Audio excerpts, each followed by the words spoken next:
They told the world Burkina Faso was finished, that a country choking on its own garbage, plagued by disease, and drained of hope could never stand on its own feet. For years the streets reeked of neglect, piles of rotting waste baking under the sun, drains clogged with black, mosquito-infested water, markets where the smell of decay was as normal as the sound of bargaining. It was more than dirt. It was a silent message. No one cares, and nothing will change. Then came a sentence that cracked through decades of resignation. If you don't sweep your own doorstep, don't expect others to respect your nation. No aid package, no international press conference. Just 11 words from Ibrahim Traoré. And within days, more than 100,000 people abandoned their routines, picked up brooms, and took to the streets. They didn't protest. They didn't wait for permission. From Ouagadougou's chaotic markets to Gawa's dusty lanes, they swept, scrubbed, and planted with their own hands. It wasn't just about cleaning the streets. It was about reclaiming the right to decide what their country would look like, without asking the world for help. So ask yourself, what would it take for you to do the same? Before the broom ever touched the ground, Burkina Faso's streets were a map of neglect.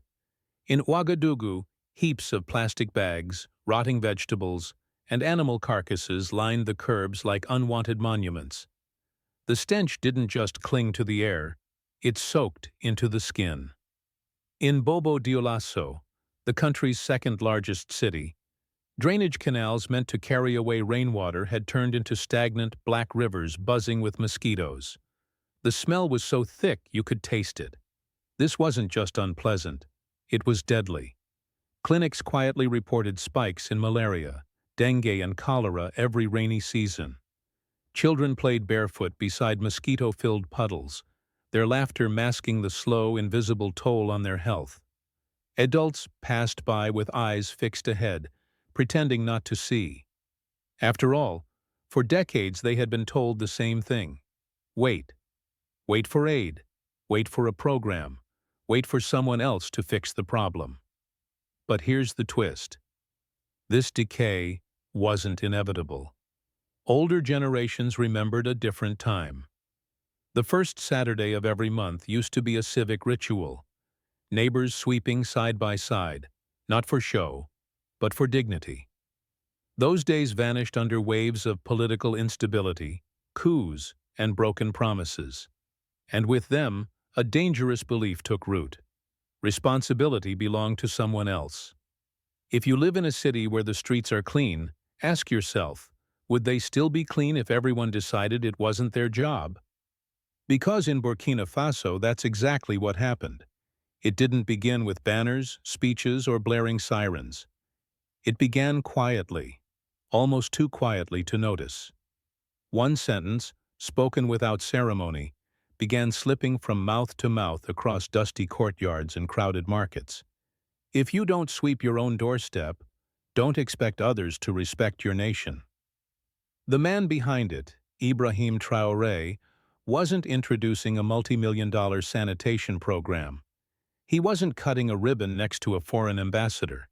He understood something far more powerful than policy, the human instinct to protect what belongs to you.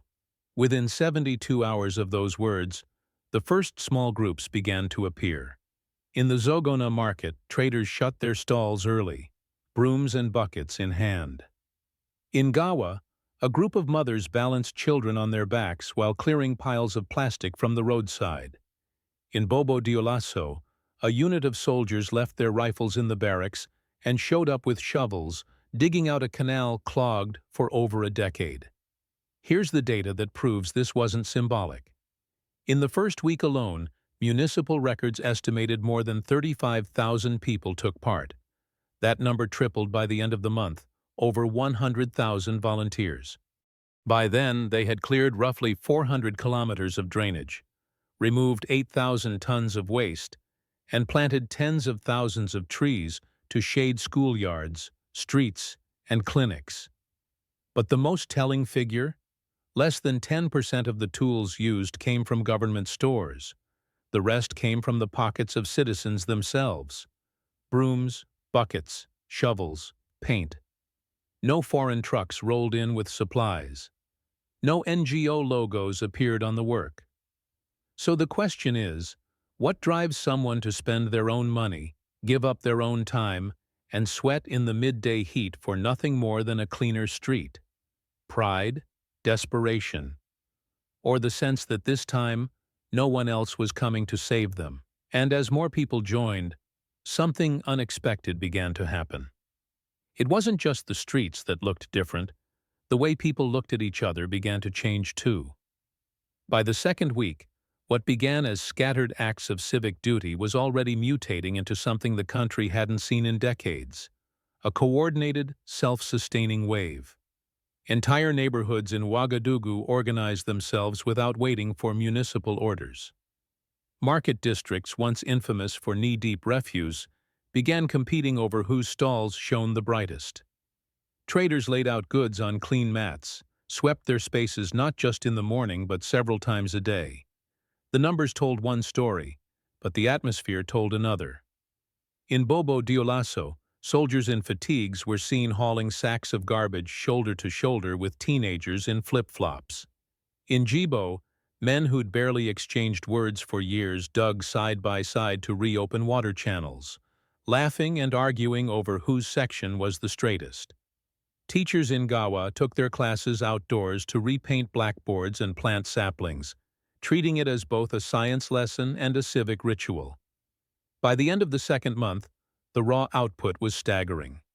Over 400 kilometers of drainage channels restored, 8,000 tons of garbage removed, tens of thousands of trees planted, thousands of unauthorized kiosks dismantled to reclaim public walkways.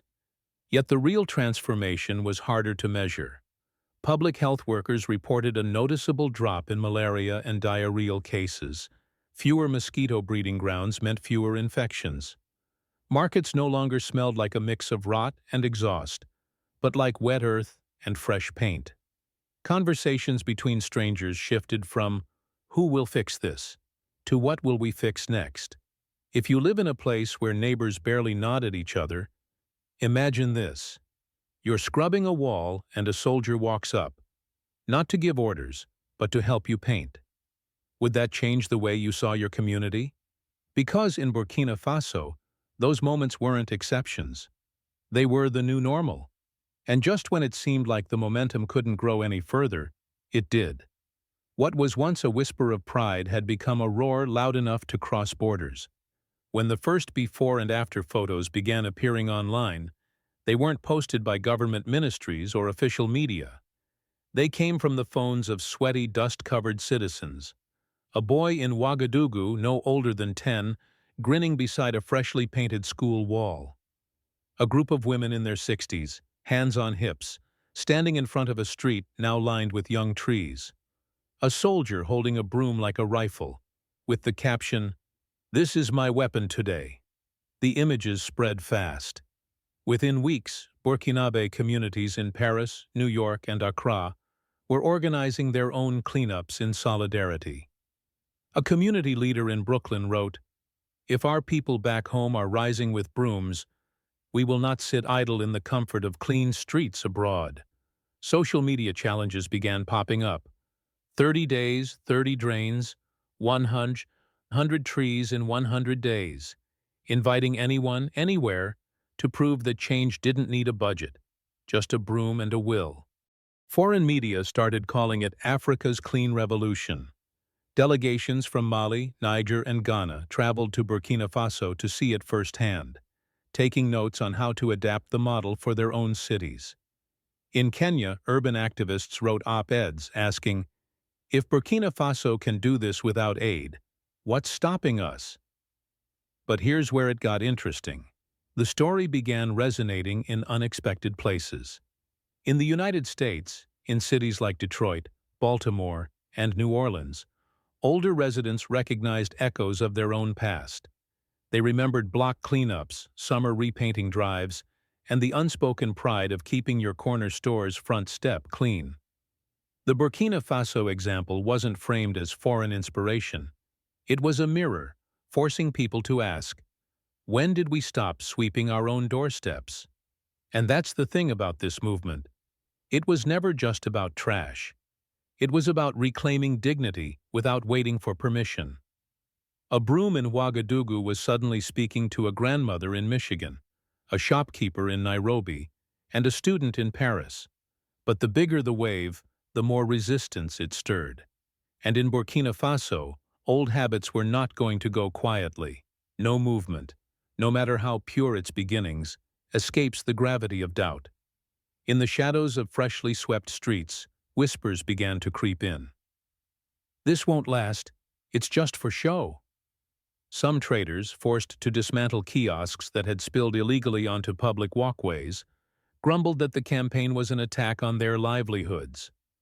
Others muttered about sustainability. Where was the funding? Who would keep this going when the excitement faded? Then came the cynics. They claimed it was a publicity stunt, a calculated play to polish a young president's image in the eyes of the world. Give it 3 months, they said, and the broom will be gathering dust in the corner. But the response was unlike any top-down crackdown. Illegal structures weren't demolished by faceless enforcement squads. They were taken apart by neighbors, often with a hand on the shoulder and a quiet explanation. We need running water so our children won't get sick. When someone dumped garbage back into a cleared canal, it wasn't the police who came knocking. It was a group of local women armed with buckets and the weight of community disapproval. Here's the part the doubters couldn't explain.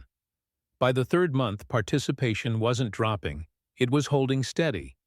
In some districts, it was even growing. The habit had begun to cement itself. Schools built cleanup into their schedules. Mosques and churches wove cleanliness into sermons. Green Saturdays became as predictable as market day. If you think about it, that's when a movement becomes dangerous to the status quo. Not when it makes headlines, but when it becomes a habit. And habits are harder to kill than headlines.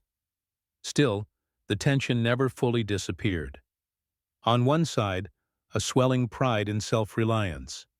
On the other, the old reflex to wait for outside help. Which side would win? That's the fight that was now unfolding in plain sight. And just when it seemed like the lines were clear, the movement began touching something even deeper: Burkina Faso's own history. For many in Burkina Faso, the sight of citizens taking up brooms stirred a memory older than most of the volunteers themselves. In the 1980s, a young revolutionary named Thomas Sankara had renamed the country from Upper Volta to Burkina Faso, the land of upright people. He urged Burkinabé to grow their own food, wear clothes made from their own cotton, and plant millions of trees to fight desertification. His message was simple: rely on yourselves, not foreign donors. Decades later, Ibrahim Traoré's quiet call to sweep one's own doorstep felt like an echo of that vision. Only this time, there were no state-issued uniforms or mass parades. The energy came from the streets, not the palace. It wasn't nostalgia for a strong man. It was proof that the core of Sankara's self-reliance had survived political chaos, military coups, and economic hardship. Delegations from Mali, Niger, and Ghana didn't just come to observe. They came because they recognized the DNA of a movement rooted in African pride. Kenyan columnists drew a direct line between Burkina Faso's clean streets and Sankara's tree-planting drives. South African talk shows debated whether the Burkina model could work in Johannesburg's townships, but there was also a risk. Linking the campaign too closely to Sankara's image risked alienating those who viewed the past through a more critical lens. Sankara's rule, though inspiring to many, was also marked by political repression. Some feared that romanticizing his legacy could open the door to the same authoritarian temptations. That's the delicate line this movement walked, drawing power from history without being trapped by it. The broom was not the Kalashnikov, and painting a wall was not the same as marching in lockstep.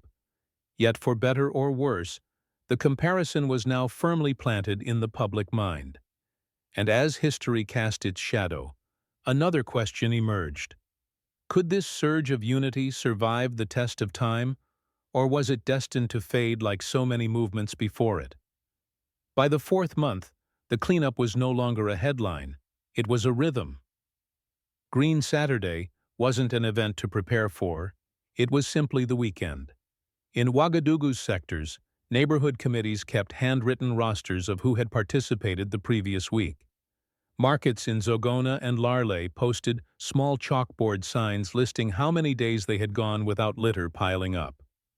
The data painted a clearer picture of what was happening. In districts that maintained regular cleanups, municipal waste collection dropped by an average of 15%, freeing up trucks and crews to focus on more neglected areas.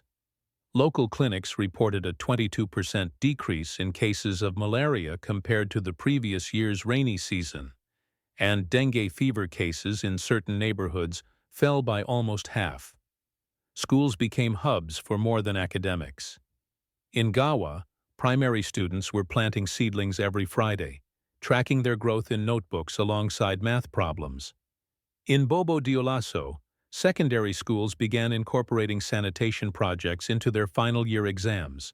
Students had to plan, organize, and lead a small community cleanup as part of their civic education grade. Religious institutions played their part too. Imams urged worshippers to keep the streets leading to mosques free of trash. Churches began holding post-service cleanups, turning the act into a kind of living sermon. In some villages, elders revived old proverbs about cleanliness and ownership, weaving them into evening storytelling for children. Economically, small ripples began to appear. A handful of young men in Ouagadougou launched micro-businesses collecting and reselling recyclables. In Bobo-Dioulasso, a cooperative of women began making and selling low-cost brooms and brushes, their production funded entirely by local sales. While these ventures were modest, they were proof that civic pride could have side benefits beyond the aesthetic and the moral. If you've ever lived somewhere where the sidewalks stay clean without you thinking about it, here's a truth you might miss. It doesn't happen by accident. In Burkina Faso, it was happening by decision, week after week, in neighborhoods where people once walked past the filth as if it were invisible. But as the broom strokes became habit, another challenge loomed. How to keep the spirit alive when the novelty wore off. Every movement faces the same enemy, not opposition, but exhaustion. In Burkina Faso, the danger was clear. Old habits are patient. They wait quietly, confident that when enthusiasm fades and daily life reasserts itself, the broom will lean against the wall once more, gathering dust instead of sweeping it away. The organizers, if you could even call them that, since this was never a centralized operation, knew this. So they borrowed a page from the country's cultural playbook. Green Saturday became less of a chore and more of a festival. In Ouagadougou, drummers played as teams swept the streets, dancers moved between tree planters, and vendors handed out cold water to volunteers. In Bobo-Dioulasso, neighborhoods held competitions for cleanest street, with prizes ranging from painted benches to communal water filters. The results weren't just symbolic. A survey conducted by the Ouagadougou Municipal Office in month 6 found that 81% of residents had participated in at least 3 community cleanups, and more than half reported that they had organized or joined one without any prompting from local leaders. But fatigue wasn't only physical, it was political.